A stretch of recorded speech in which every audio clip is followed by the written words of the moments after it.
Welcome back. Thanks for joining us for another episode. We're going to be talking today about analyzing vulnerability assessment scanner output, which is a lot of words, but basically what we're talking about is looking at the output that we get from a vulnerability assessment. I'm glad you clarified that. And then, I don't know if the title really and did then it we're going to analyze it. It's easier if you break it into small bite-sized It really pieces, is. right? It really is. Instead of just one big giant Yeah. steak or whatever, or, Yes. salad if you don't eat meat. Anyway. The mass of words. Just a mass, Someone yes. had a jumble and threw them on the deck. So sometimes it's There's a easier title. for me if we take it one bit at a time. So we have a lot of things we want to cover today. The first thing we want to talk about is web application scanners, right? Oh, man, these are my favorite. I love a good web application scanner because, well, heck, everything's on the web. Now, this does kind of bring up an interesting little point. Spent about 2 seconds here talking about that. As a vulnerability assessment tool or vulnerability scanner doesn't necessarily have to be one of those big box kind of, you're standing up an appliance kind of thing. It can be something that's very simple. It runs from a command line. As long as it looks for vulnerabilities and tells you what it finds, doesn't matter in what context that is. It might find a niche, but it's a vulnerability Yeah, scanner, we don't discriminate. which is interesting, right? Because if you are regulatorily complying to things, that was fun. Thanks there. Just trying to emphasize your point. Yeah, Yes. anyway. If you're regulatorily complying to things, Right. Then it might say you must run a vulnerability scan. And that's all it says. that's all it says. So it leaves you kind of with some options there. Right. There, it's up to interpretation. Okay. Right. So if you got a web app, you spin up a web app scanner, something like Burp Suite. So here's the thing about Burp Suite. The community version, which you most likely have your hands on, does not contain the vulnerability scanner Oh. because it's the community version. And that's one of the things. Community version's free. You go Right. download it, run it. You got Kali installed. You got Kali installed? I have a virtual machine. With Kali installed? Yeah. So the answer is yes. Thanks. Yes. For the roundabout yes. In there, if you've got it, Burp is most likely installed in there. Oh, interesting. And it's the community edition. Okay. Good to know. You go down that pro line though for $400. You're gonna spend a little money. It does have a scanner, right? But we still need to be able to understand a little bit about Burp. So let's kind of jump in here. I've got a web application open, the good old BWAP. If you're not familiar with the BWAP, it's a great tool. We use it a lot. It's just got a bunch of vulnerabilities in it, okay? But what I really want to do is kind of go over here, and let's just pick one of these things. And I think I'll go with like iDoor. I think I like iDoors because they're fun. They're really kind of get there. And so I'm just choosing my bug over here and then just hit hack. And iDoor's insecure direct object reference. Right? And it says order tickets. We'll hit hack that. We come over here and it's just a little application that says, how many movie tickets would you like to order? They're 15 euros per ticket. I'm going to go with one, hit confirm. Cool. Total amounts changed or charged from your account, 15 euros. Cool. Makes sense. Like, Daniel, this is awesome and everything, but, where's the Burp Suite part of things? Mm-hmm. Yeah, we're getting to that. Let me jump over to Burp, which I have been proxying all these web requests through. It's up and running. If you look at some of these tabs, which you should totally get familiar with, because it is a very helpful thing to do, especially if you're assessing your own vulnerabilities. I hit proxy. I can take a look at this HTTP history, and I can see all the requests that have been made through the browser that it's proxying, right? Oh. So I like these post requests. Posts are always usually really fun, also, and it's also right at the top of the list. So we'll go with that. And here's the output of that. Here's the actual request my browser made. I can look through it. I can see there's a cookie there. I've got some body data over here, right? I got ticket quantity equals 1. Yep, because I bought a ticket. Ticket price is $15. Action equals order. And then if I jump over here, I can see the response from the server. Right. So it came back with a 200, all sorts of great stuff. And here's the code that ran that page that my browser interpreted and displayed on the screen. Interesting. Right. Okay. Now, there's a vulnerability here right around this region because with iDoor, I have the ability to come in here and, so you're saying if that's where you're setting that is when the request gets sent? Well, what if I change that? Yeah. Right? So if I do something like right-click this request and go send to repeater, another lovely option of Burp Suite, I can go up to the repeater tab. You can see kind of turn orange. And there's that request. Oh. I can resend that request, right? I can hit send, look over here. I can see that There's the response. So now I'm down another 15 euros. Okay. Right? Okay.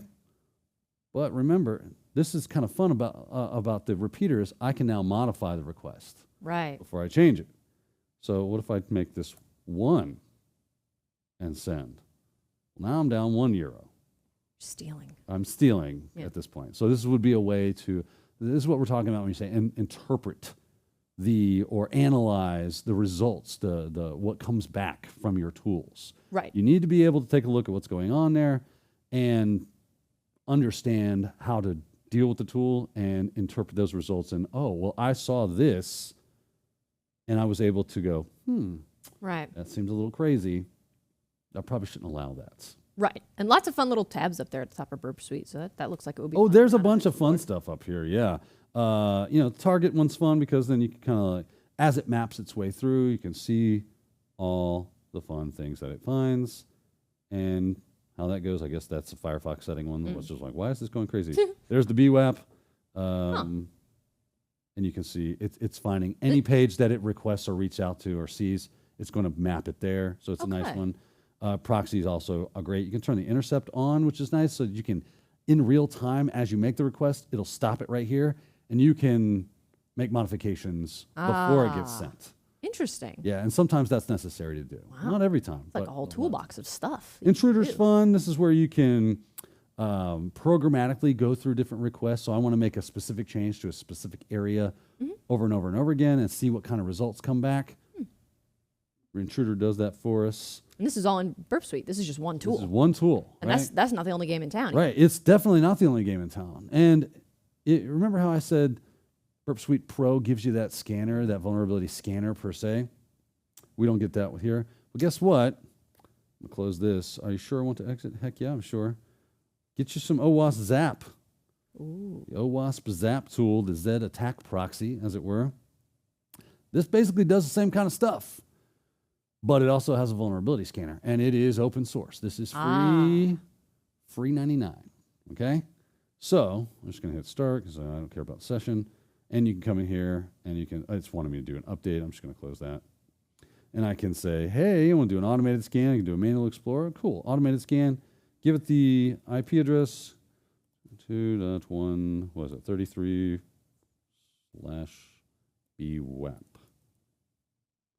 And attack. Nice. And it will do all the fun stuff. So same kind of stuff we saw. You just have to kind of learn what that's called and where that's at when it comes to the Zap attack proxy or Z attack proxy versus Burp Suite. But what it does get to do, you'll notice it's doing this active scan right now. This is where it is running a vulnerability scan. You will get some output. It'll say, hey, I found cross-site scripting possibility. I found this possibility. I found that possibility. And it will give you some kind of like severity levels, high, medium, low kind of thing going on.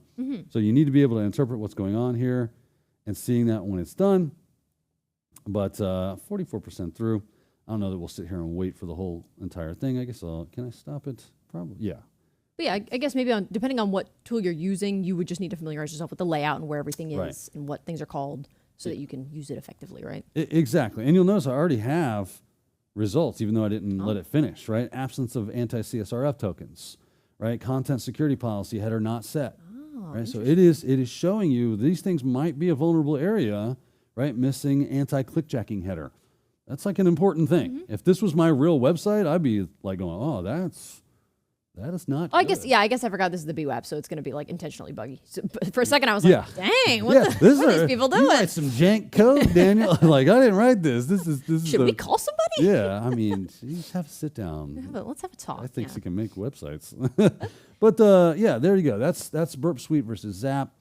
Both of them very powerful. Both of them very useful. Burp tends to be the gold standard. Zap has definitely got a hardcore following, though, for good reason. It's a great tool. Especially because it's open source. I would imagine that's probably pretty appealing to a lot of people. Yes. And of course, others, like I think you've talked about, I've heard you talk about Nick2 and maybe a few others. Yes, as well. Nick2 is another good one. I'm glad you bring that up. I'm going to close this down. Hit cancel. Oh, yes, I'm going to hit OK, I guess.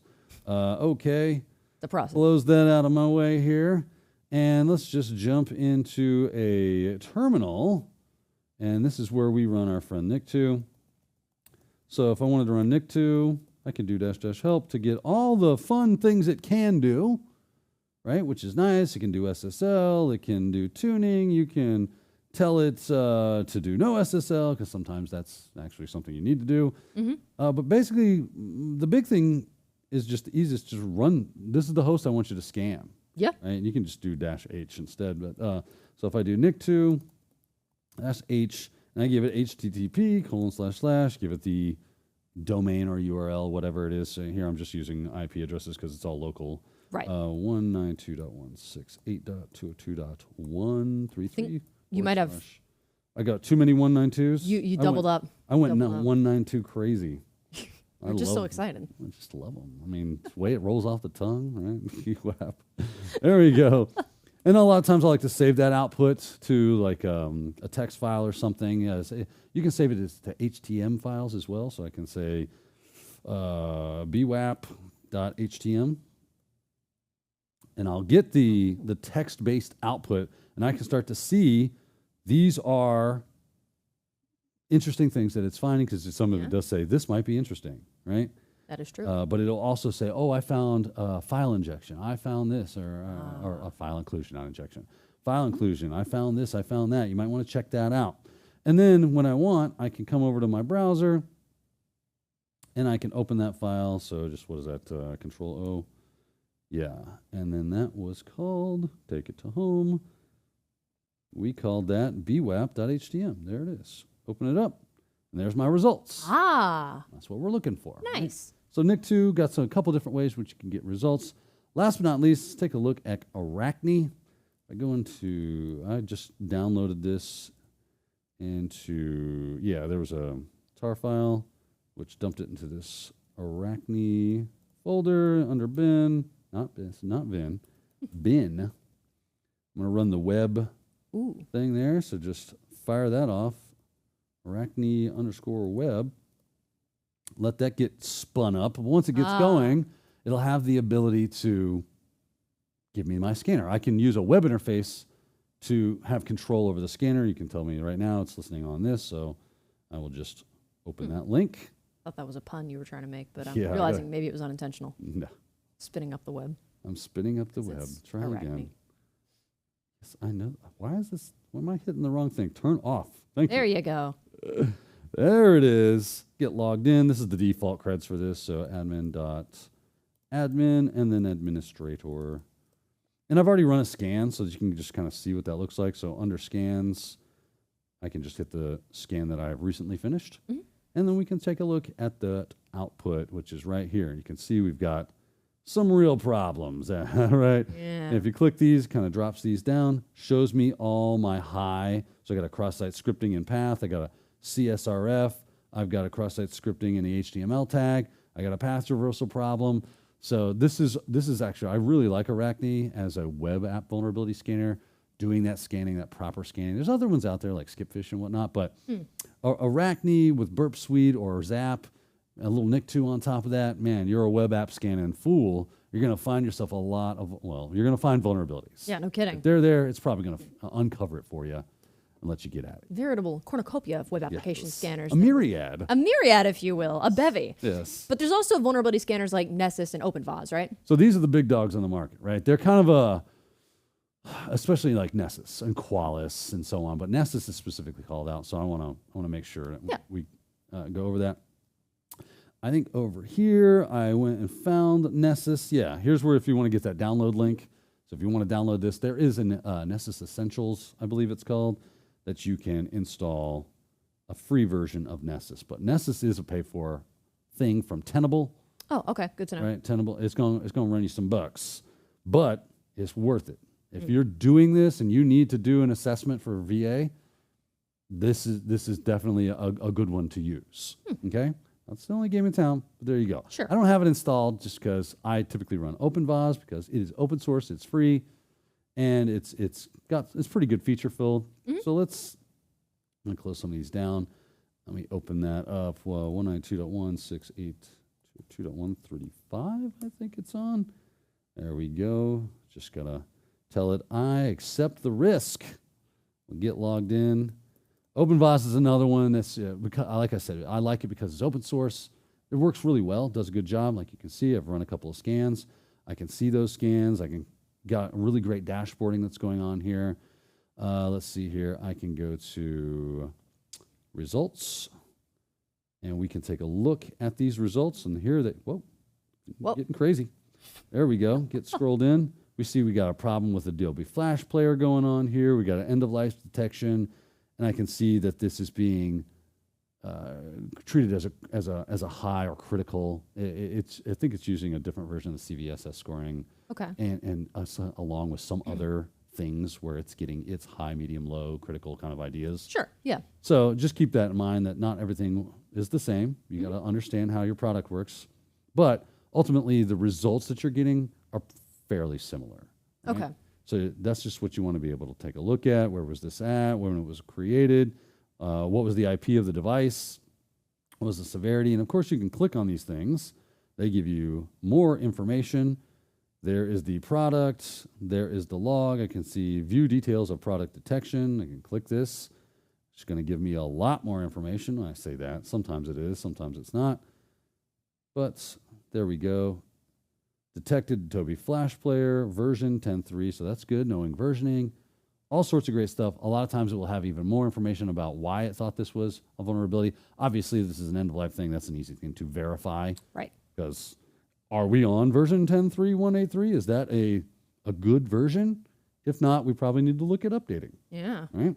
Okay. So that's OpenVAS. Of course, get familiar with how to run scans and create reports and all the fun stuff that it can do. But it's an excellent result or option for as a vulnerability scan. Yeah, good resource. Yes. So then we also probably need to be familiar with maybe some options for debuggers that we might want to know. Yes, there's a couple of debuggers. One's my favorite, and the other is one I've used. Okay, good to know. Right. So I think So I've got this is the Immunity Debugger. Okay. I do have their website available. Is this your favorite, or is this the one that you? This is my favorite. This is the one I use a lot. Gotcha. This is typically I'm building buffer overflows. I use this. Okay. And especially in a Windows environment. Nice. So I like Immunity. Glowing review. Yes. Got your links there for you.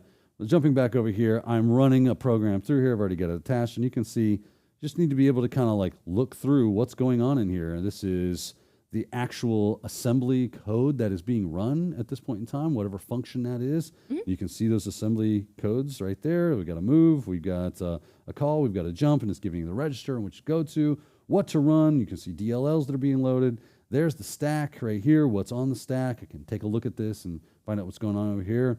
We've got the registers, which would show up if I actually like did something with this. Mm-hmm. It might actually go and show me what's in those registers. So it's a really useful tool. You can plug in like monomodules to it as well. Very, very useful piece of kits. I don't know how deep in the weeds you need to be able to get on this thing. If you're doing a bunch of buffer overflow or doing like dynamic code analysis, this is going to be super useful for you. Okay. Right? And then, of course, in Linux, if we jump back to here, let's go, where's our thing here? I'll go ahead and close this. And it is GDB, like this, like that. Drops me into the GDB. There's a few tools. I say tools. It's not tools. It's more like commands. Yeah, that's the word I'm looking for. Okay. That can be helpful, like help. How do I work with this? And you can help any of these major things. If I had something attached, which I don't at this point, you could see things like what are the functions. Use the disassembler to see what's going on. What are those assembly instructions that are happening in a function? You can give it that. You can look at the stacks. Anything that's basically, show me what's in memory. Show me what's in this memory area. Show me what's in that memory area. And you can start looking for those buffer overflow areas, which is ultimately what you want to see. Okay. Is there a problem with the coding that could cause, security issues? Okay. So one of Daniel's favorite debuggers, and then one that he uses. One that he's aware of. Yeah. So then there's also some multi-purpose tools that like Nmap I know is one that I hear about a lot, and some others as well. Oh yeah. Don't forget about good old Nmap. It does have vulnerability scanning capabilities, especially within their NSC scripts. So if I did like a find for name.nse, I forget exactly where they hide these things, /dev null. And as soon as we find that, probably in user share somewhere. Okay. I wouldn't be surprised to see that come back. But those scripts will help you look for vulnerabilities. Like they can look for Microsoft vulnerabilities. Didn't find anything. Oh, you know why? Because I didn't use the proper. Unbelievable. Yeah, I'm a fool, Daniel. There we go. Let's see here. .nsc, that is in user share and map scripts. Well, there you go. Yeah, so cd/user share and map scripts. And here are all these scripts. So let's see what some of these look for. We've got XML RPC methods, XDMCP discover. What else we got in here? VNC brooding, so it can look for vulnerabilities in VNC. It can look for vulnerabilities with TLS, telnets, right? Lots of stuff this thing can actually do. Some SSL stuff that it can do, like Heartbleed. Do we have a Heartbleed vulnerability? We can use Nmap to look for those things, right? SNMP, SMTP stuff, SMB, and the list goes on. So right? many options. I'm scrolling. You're still right? going. We have It's gonna be a plenty of while. options here. We're barely halfway through the alphabet. It's Yeah, gonna and be a you while. can look for Microsoft things like, I want to say like the old O's, what was it, the MS 060, I forget. It's but all these tried and true vulnerabilities, a lot of times they get plugged into as an NSC script to look for. I'd rather have more options than not enough. So that's good. Exactly. And so that's Nmap. And That's then Nmap. there's Metasploit framework is another Oh one, right? yeah, MSF console. Let's get that thing up and running. So the Metasploit framework, this is a great tool. It does a lot of stuff. Acts as a C2, it can do vulnerability scanning, it can, what else can you do? Use it as a handler for like reverse shells and stuff. If you start doing things like search for, like, let's do Eternal Blue, right? Mm-hmm. So it's the WannaCry Okay. kind of thing that happened a Yeah. while back. Actually, still kind of a problem.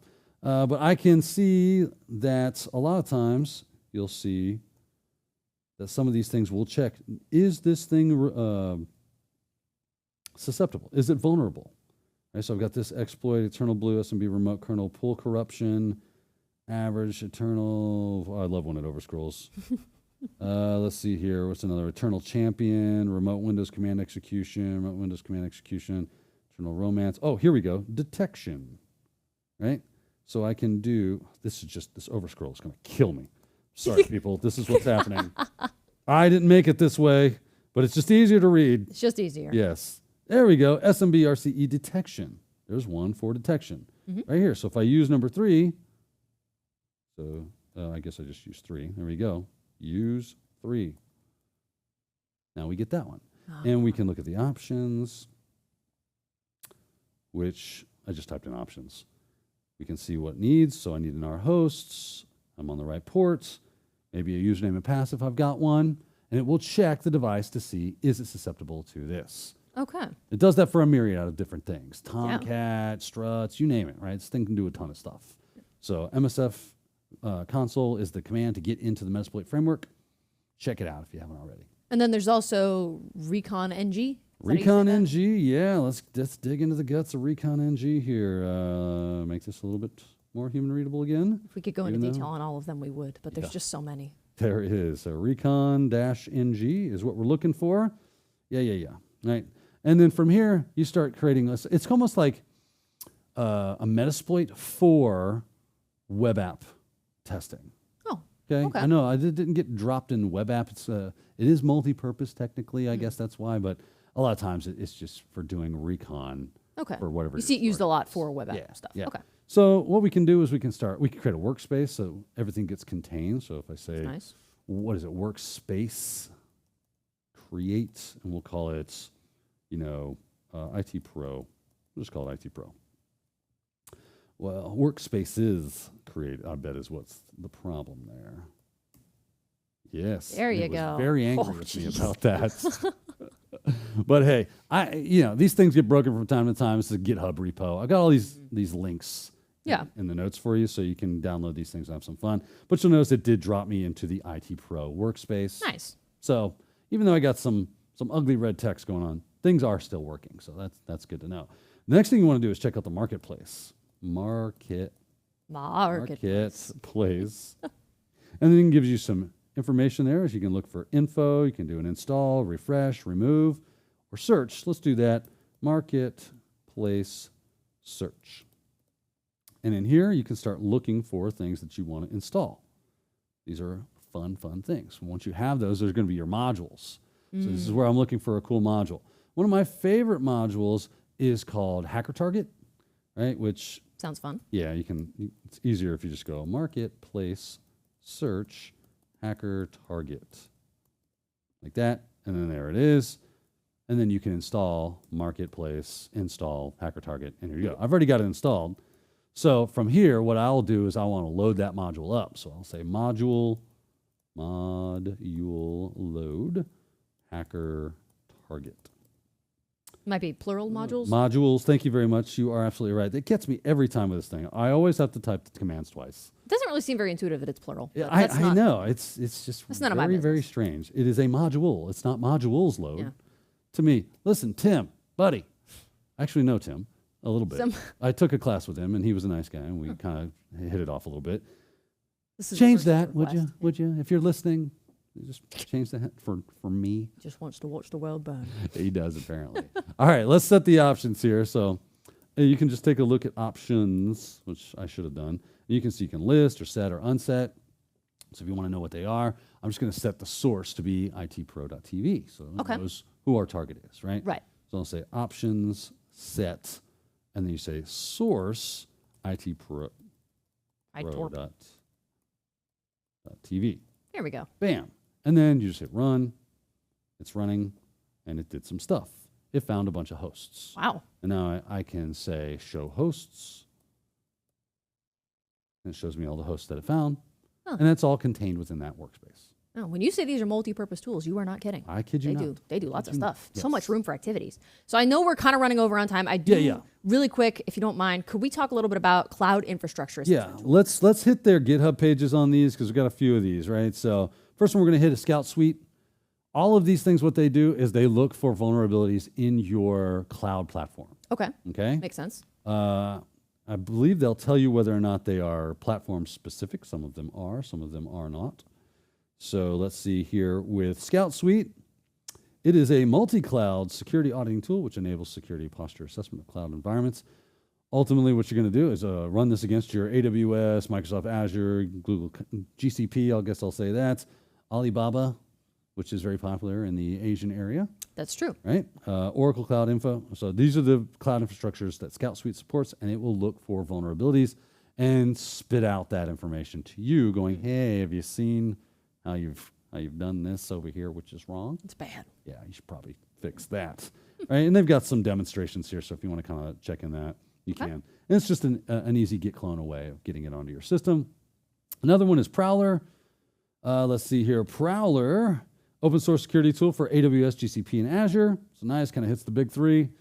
It contains hundreds of controls covering CIS, PCI DSS, ISO 27001, GDPR, HIPAA, SOC 2, AWS, FTR, ENS, Lions and Tigers and Bears, oh my. Oh my. And then finally, we've got Paku. I've used Paku in the past. It's kind of been my go-to for doing this. It's a lovely little tool. Update, we recently added support for installing pip. Oh, okay, that's nice. It's just technical stuff. What is Paku? Open source AWS-specific exploitation framework. I typically work in AWS, so I like Paku. Makes sense. And I'm halfway familiar with it. So it's really nice. Kind of works like Metasploit, where you have options, you have modules. You load the module, you tell it, hey, run module. Look for, key or open S3 buckets and that kind of thing. And it returns the results and says, hey, found an open S3 bucket. Here's what's inside. And you go, that's not good. There's all my, AWS keys. I should probably close that down. Secrets. So these tools, they run from the command line for the most part. Okay. And you get the output and you just go and you fix all the problems it finds. Is Paku the one with the fish? Yep. Okay, just curious. Yeah. Sorry, like a piranha. Just a little aside. Yeah, it's cute. I like that they put that in there. I love when they do that. Yeah. So I know we kind of ran over on time, but we did get to go over a lot, talked about a lot of different vulnerability scanners and some different options you have, and then even got to look at how a few of them work. So thank you for walking us through that, Daniel. And as always, thank you for joining us for this episode. We'll see you next time.